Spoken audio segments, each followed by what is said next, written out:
Pessoal, eu quero mostrar agora para vocês como funciona a inteligência artificial da plataforma A Bíblia Comentada. Você vem aqui, abre a caixa de diálogo e digita a sua pergunta. Eu quero, por exemplo, que ela me conte uma parábola bíblica sobre o perdão.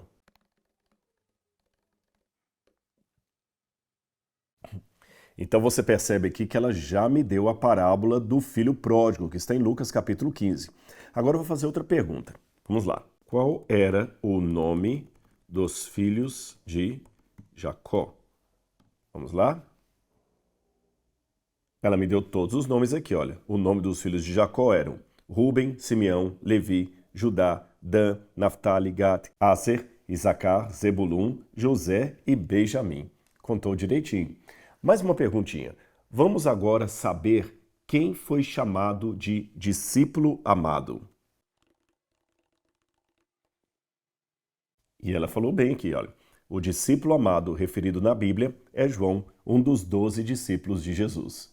Esta plataforma está disponível para todos os nossos alunos. Então, clique no link, se inscreva e aproveite. E ao mesmo tempo que você tinha os seus amigos que te chamavam para usar droga, você não tinha aquelas pessoas da igreja que iam atrás de você para te resgatar? Pronto, agora isso aqui merecia um fundo musical bem triste.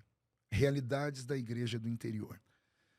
A igreja parece que ela aposta no ser humano perfeito. A igreja, ela deveria ser conhecida como igreja. O que é a igreja na visão de Cristo? Jesus disse que a igreja é um hospital. Né? Quem precisa do médico, ou quem precisa do médico é o doente. Então a igreja é o hospital. Quem vai à igreja é porque está doente. Cristo é o médico que cura. Só que a igreja quer que você chegue dentro dela e se converta à fé, e você se converta assim, instantaneamente, da noite para o dia, de todas as formas possíveis, e que você nunca mais volte ao mundo, que esse é o pensamento da gente. Mas e quando você não dá conta? E quando você é jovem, quando você é adolescente, quando você tem a puberdade, quando você tem as tentações, quando você escorrega, e quando você cai ou alguém te joga, o que fazer? No interior, as igrejas não estavam preparadas para isso. Eles viam uma pessoa que saía da igreja como um traidor. Tanto que quando eu deixei de ir na igreja, alguém falou para o pastor de púlpito disse, se encontrarem ele na rua, nem com a paz do Senhor o cumprimente. Porque é um porco, Ficou com raiva. É um porco que voltou para a latrina, né, que voltou para o coxo para comer as bolotas. Então o pastor tinha medo das pessoas se aproximarem ou arrastar elas para cá. Né? Eu acredito que era esse o pensamento dele.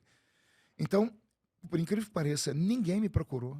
Eu fiquei 1 ano sem ir à igreja, fiquei 1 ano sem ninguém me procurar, nenhum telefonema, nenhum amigo me visitou, ninguém falou comigo. Né? É como se eu nunca tivesse estado entre eles.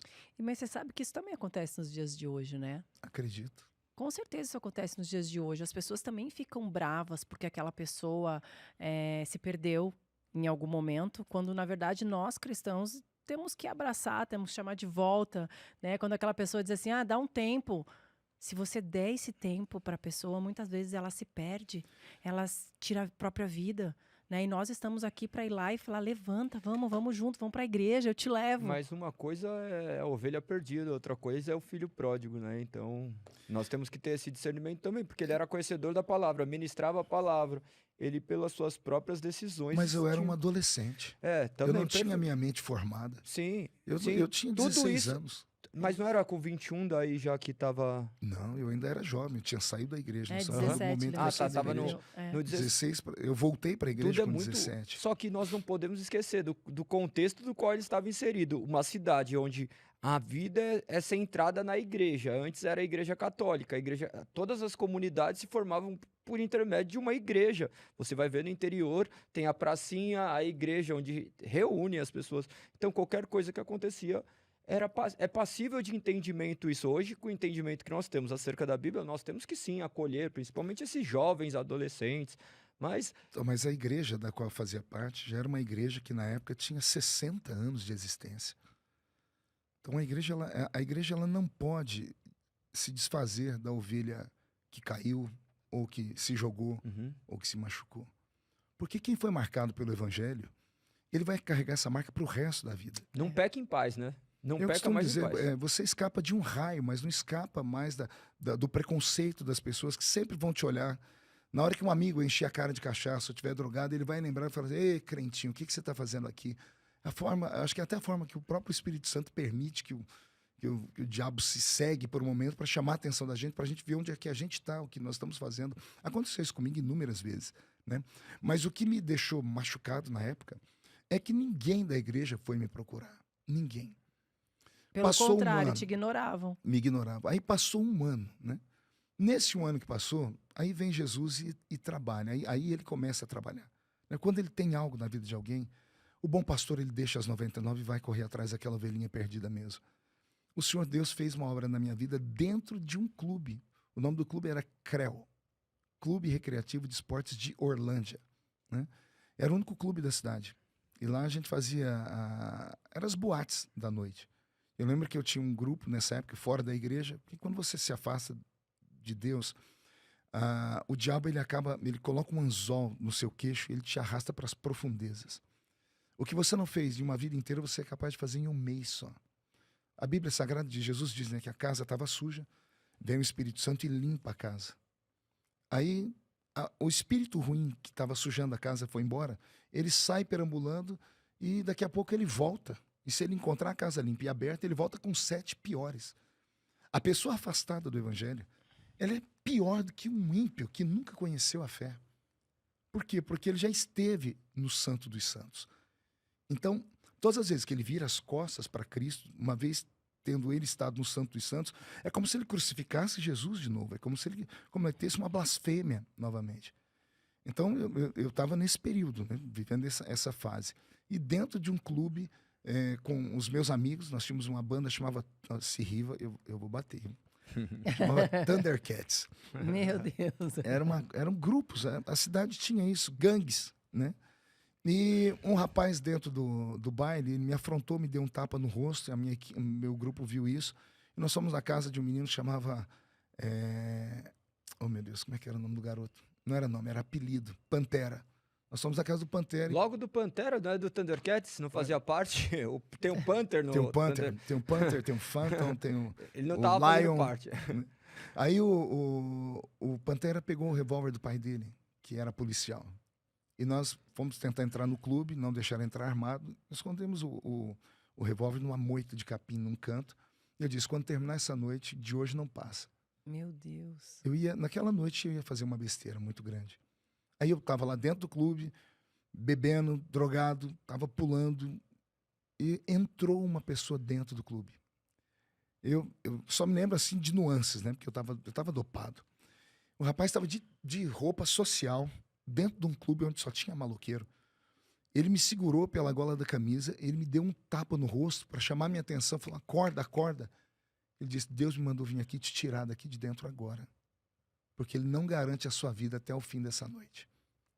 Eu já saí dali sem entender nada, eu estava grogue ainda. Ele me levou para fora do clube, me colocou dentro do carro dele, me levou para dentro da casa dele. E aí eu começo a me lembrar, porque eu me lembro eu voltando em mim, deitado no sofá da casa dele, e uns 5, 6 irmãos da igreja ao meu redor, orando, chorando. E ele contou a história para mim depois, que ele estava orando na casa dele, para dormir, chama Ronaldo. Estava o Ronaldo e a Adriana. Ronaldo disse que ele estava com o joelho dobrado, falando, Senhor, eu quero te agradecer pelo dia. Ele disse que uma voz falou, e o Marco?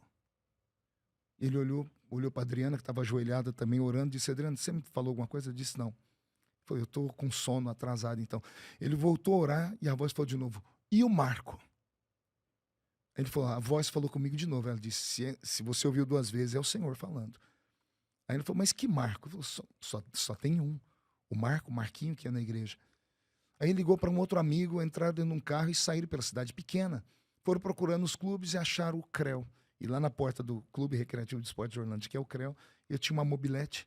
Eles viram a minha mobilete, ele está aí. Pagaram a entrada e entraram dentro do baile.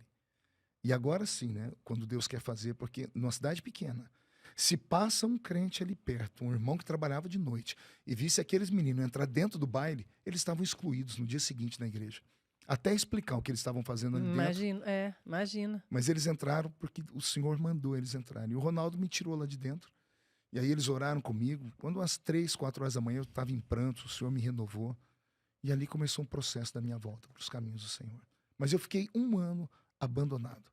1 ano sem ninguém me ligar, sem ninguém falar comigo. É um processo. E a gente também... Tempo determinado por Deus, né? E se eu não tivesse passado por isso, eu não estaria falando aqui. Isso. Quantas pessoas estão nos assistindo agora? E eu posso falar com elas? Claro. Posso? Você que está assistindo agora e está passando por isso, deixa eu te dar uma palavra. Pode todo mundo ter esquecido de você. Jesus não esqueceu de você. Ele não te abandona jamais.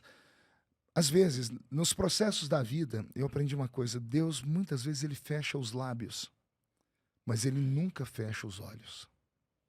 Ele fecha os lábios, mas nunca fecha os ouvidos.